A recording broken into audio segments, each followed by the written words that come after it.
মালিক সারা জীবন কাঁদালে যখন আমায় মেঘ করে দাও, এবার মেঘ করে দাও। তবু কাঁদতে পারবো পরের সুখে অনেক ভালো তাও। কি নাম তোমার বাবা? আমার নাম সায়েম। সায়েম। সায়েম, তোমার বাড়ি কোথায়? চাঁদপুরে। চাঁদপুর কোথায়? মতলব থানা। মতলব থানা। আচ্ছা, এখানে কোথায় থাকো? এখানে থাকলে তো তুলাতুলি। তুলাতুলি। আচ্ছা, তোমার বাবা মা? আমার বাবা মা ইয়া থেকে জামাতে। হ্যাঁ, এটা আল্লাহ রাস্তা আর কি, তাবলিগ যেরকম। তাবলিগ জামাত। আচ্ছা, ওখানে আছেন। এমনি ওনারা কি করেন? ওনারা আগে মাদ্রাসা চাকরি করতো, মাদ্রাসা আমার আব্বু পড়াইতো। ও, চাকরি ছেড়ে দিছে। জি। আচ্ছা, তো চিটাগংয়ে কে থাকে? আর চিটাগাংয়ে আমি একাই থাকি, আমার এমনি সাথীরা আছে, এরা থাকে। ও, তুমি একা থাকো? হ্যাঁ। তুমি কি কোনো মাদ্রাসায় বা কোথাও পড়ো? জি, আমি পড়াশোনা করছি।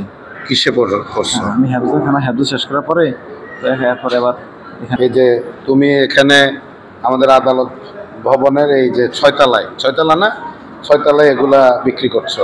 হ্যাঁ, মানে এগুলো কি তুমি তোমার সংসারের খরচ চালানোর জন্য তুমি হেল্প করো? জি, আমার মনে করেন আমি তেমন চাকরি মাকরি পাইতেছি না। আমার ডেইলি কেমন সেল হয়? ডেইলি সেল হইলো 1100 1200, তারপর 1300 এরকম আর কি। আবার কোনো দিন কম হয়। 1100 1200 1300 সেল করে তোমার কেমন থাকে? 300-400। 300-400 টাকা। 300-400 টাকা হলে তো ধরো এখানে 20 দিনের মতো দোকানদারি করতে পারো, তাহলে প্রায় 8,000-9,000 টাকা থাকে মাসে। হিসাব করলে এরকমই পাওয়া যায়। তো এই টাকার মধ্যে তো তোমার ডেইলি খাবার খরচ দিতে হয়, তারপরে তুমি থাকার খরচ দিতে হয়, তারপরে এখানে আবার ওই যে বিভিন্ন রকমের খরচ টরচ, যে আর কত টাকা থাকে মাসে? মাস হিসাব করি না, তো এখানে আসছি যে আমি একটু পাই ততটুকু মনে করেন মুড়ি টুড়ি খাই, অথবা একটু কম জাতীয় যে কম দামে ওইগুলো খাই আর টাকা পয়সা একটু আয় করার চেষ্টা করি আর কি। আচ্ছা আচ্ছা, তো বাবা মাকে টাকা দিতে পারো? জি জি, টাকা দিই। হ্যাঁ, না খাই নিজে কম কম ইয়া করে বাবা মা নিজে কম কম খরচ করে বাবা মার জন্য পাঠাও। সব মিলে কত টাকার হবে এখন? সব মিলে 500-600। তাহলে এখানে ধরো 300 টাকা, এখানে 500 টাকা, তাহলে মোট ধরো আরো 800 টাকার মতো আছে, তাই না? আচ্ছা। আচ্ছা, এখন এই তুমি একটা কাজ করবা, তুমি তো সিঙ্গারা সমস্যা আনো? সিঙ্গারা মাঝে মাঝে সিঙ্গারা আনি আর কি। হ্যাঁ, মাঝে মধ্যে সিঙ্গারা 10টা সিঙ্গারা আনি আর কি, 12টায় জিরা, তারপরে 15 টাকা বেশি। 10টা সিঙ্গারা কেন আনো? আরো বেশি কেন আনো না? 10টা সিঙ্গারা বলতে লোকজন চায় বেশি আর কি, আমার তো টাকা নাই, পুঁজি নাই। তেমন নাই, না দিলে আবার বকাবকি করে। আচ্ছা আচ্ছা, তুমি একটা কাজ করো, এখানে এখন তোমার কাছে যা কিছু আছে এগুলা সব আমি কিনে ফেললাম। হ্যাঁ, ধরো তোমার এখানে আছে কত টাকার বললা? এখানে আছে 100 টাকা। 800 টাকা। 800 টাকার বললা না? সব 800 টাকার জিনিসপত্র আমি কিনে ফেললাম। আর তোমরা আজকে আর ইয়ে করতে হবে, শুধু চা গুলা ওই এরকম যারা ইয়েটি আসে এদেরকে চা গুলা এমনি খাওয়াই দিবা, বুঝছো? আচ্ছা, আরেকটা কাজ হলো, তোমাকে এখানে ধরো কিছু সিঙ্গারা বিক্রি করলা, কিছু সমুচা বিক্রি করলা, হ্যাঁ, 2-1টা আরো আইটেম আনলা, ঠিক আছে, বিস্কুট টিস্কুট আনলা, ঠিক আছে, আনলে ওগুলো ইয়ে করলে তোমার আরো সেল বাড়বে না? বাড়বে তো? তো ওইটাও তুমি করবা আর কি, ঠিক আছে? হ্যাঁ,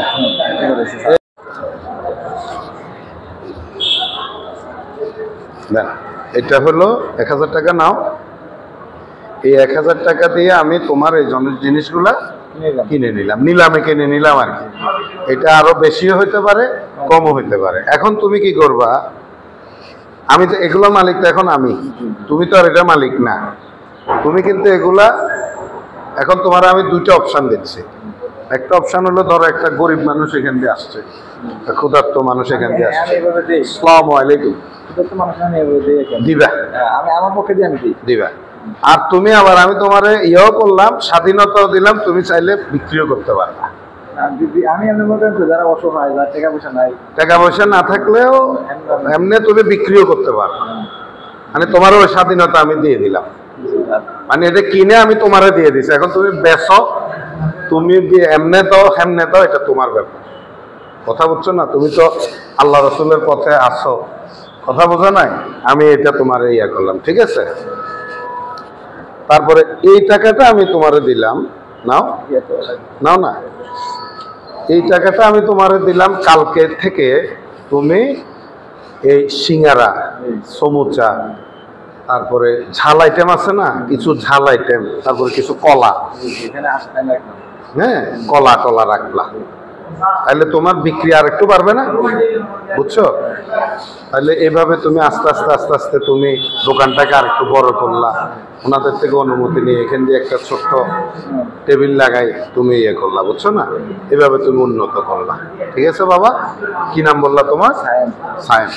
তাহলে তোমার সাথে আমি তো এমনি এখানে আছে, তোমার সাথে আমার সবসময় দেখো, আমি তোমার খোঁজ নিব, আর কোনো অসুবিধা যদি হয় তোমার এখানে বসা নিয়ে, কোনো টাকা পয়সা নিয়ে, কোনো বক্কর নিয়ে যদি কোনো কিছু হয়, এই কার্ডটা তুমি সবসময় রাখবা, বুঝছো? হ্যাঁ, আমাকে খবর দিবা, আমি নিজে এসে তোমাকে ইয়ে করব, কথা বুঝছো? আর ধরো তোমার আরো যদি কোনো ইয়ে লাগে, তুমি যদি মনে করো যে না আমার আরেকটু সহযোগিতা লাগবে, তুমি আমাকে বলবে। তোমার এই জিনিসটা আমার খুব ভালো লাগছে যে তুমি মাদ্রাসায়ও পড়ো এবং তুমি এখানে আবার ব্যবসা করে নিজে টাকা রোজগার করো এবং এই কি বাবা মাকেও সহযোগিতা করো। দেখেন এই যে কি নাম বললাম বাবা? সায়েম। এই ছেলেটা বয়স কত হবে তোমার? 17 বছর। এখনো কিন্তু পরিপূর্ণভাবে সাবালক হয় নাই। এই ছেলেটা এই বয়সে দেখেন অনেক কিছু করতে পারতো, চুরি ডাকাতি, এখন আমাদের চারিদিকে যেরকম হয় চাপাতি পার্টি, ওই পার্টি সেই পার্টির সদস্য হইতে পারত, কিন্তু এই ছেলেটাকে দেখেন, সে দরিদ্র পরিবারের সন্তান, কিন্তু তার অবয়বের মধ্যে কিন্তু সেটা নাই। সে দেখেন কত সুন্দর একটা পাঞ্জাবি পরছে, টুপি পরছে, তারপরে হেফজখানা শেষ করছে, এখন সে মাদ্রাসায় পড়ালেখা করতেছে, পাশাপাশি দেখেন নিজের বাবা মাকে সহযোগিতা করার জন্য এই কাজগুলো করছে। তা আমার নিবেদন থাকবে, আমরা যারা সমাজে আছি, একটু অবস্থাপন্ন আছি, এই ছেলে মেয়েগুলাকে যদি আমরা একটু ভালো মতো দেখি, গাইড করি, সহযোগিতা করি, এই ছেলে মেয়েগুলা কিন্তু সৎ পথে থাকার সুযোগ পাবে, হালাল রোজগারের সুযোগ পাবে এবং এভাবে আস্তে আস্তে নিজেকে গঠনের সুযোগ পাবে। এই ভিডিওটা সবাই শেয়ার করবেন, সবাই সবাইকে জানাবেন, সবাই সবার পাশে থাকবেন। সবাই